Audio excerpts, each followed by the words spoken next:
A Assembleia Legislativa, evidentemente, voltou a funcionar dentro das normas de segurança. E a pergunta sobre a CPI.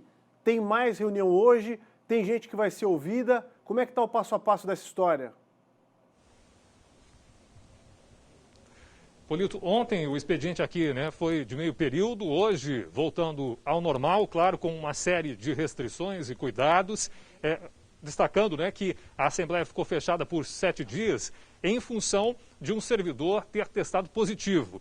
Outros 4 servidores estavam com suspeita da doença, mas o teste foi negativo. Então, este servidor que está com Covid-19, ele segue em casa em observação. E como você antecipou, hoje é um dia D para a CPI dos respiradores. 3 pessoas serão ouvidas, os 2 ex-secretários, o ex-secretário da Casa Civil, Douglas Borba, o ex-secretário da Saúde, Elton Zeferino, e também vai participar dos depoimentos aqui deste fim de tarde a ex-superintendente de gestão administrativa, a Márcia Pauli. Para o relator Ivan Nats, são 3 pessoas com protagonismo na decisão da compra dos 200 respiradores que foram pagos de maneira antecipada, 33 milhões de reais, e que até agora o governo ainda não recebeu nenhum equipamento. A gente conversou agora há pouco com o Ivan Nats e você acompanha o que ele disse. Os 3 que vão depor hoje foram aqueles que diretamente participaram desse processo e a CPI tem o desejo de ouvir cada um deles para que cada um conte a sua história e também possa apresentar a sua versão de defesa nesse procedimento.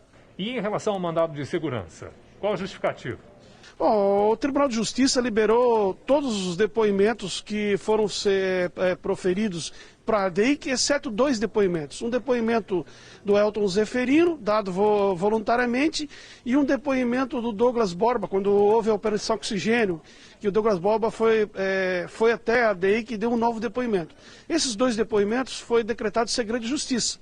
Acho que no momento tão difícil quanto a gente passa, de acusações de envio de dinheiro público, principalmente da saúde, não há razão para que o Tribunal de Justiça esconda qualquer depoimento, muito menos no momento que a gente vive uma CPI.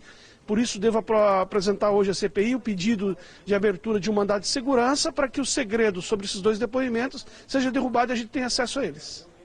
Ainda essa semana acontece a cariação ou é difícil? Bom, a cariação é um processo estabelecido no Código de Processo Penal, que a gente segue aqui, o Código de Processo Penal, e ele é possível de acontecer, já foi aprovado, mas carece de alguns fatos que precisam acontecer nos depoimentos para que a cariação se proceda. Então, dependendo do que for dito hoje, na CPI, a cariação deve acontecer, mas efetivamente a gente precisa esperar os depoimentos acontecerem.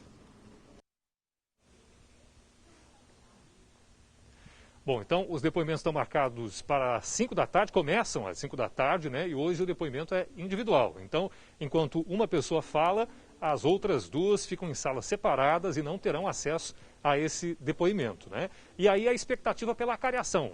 Hoje o depoimento individualizado e na acariação os 3 frente a frente, exatamente para que possam ser questionados, e contrapor a posição de cada um deles. Agora, como antecipou o Ivan Nats, aparentemente estava na previsão aí da CPI que a cariação seria na quinta-feira. Como a gente acabou de ouvir, isso ainda não é uma certeza.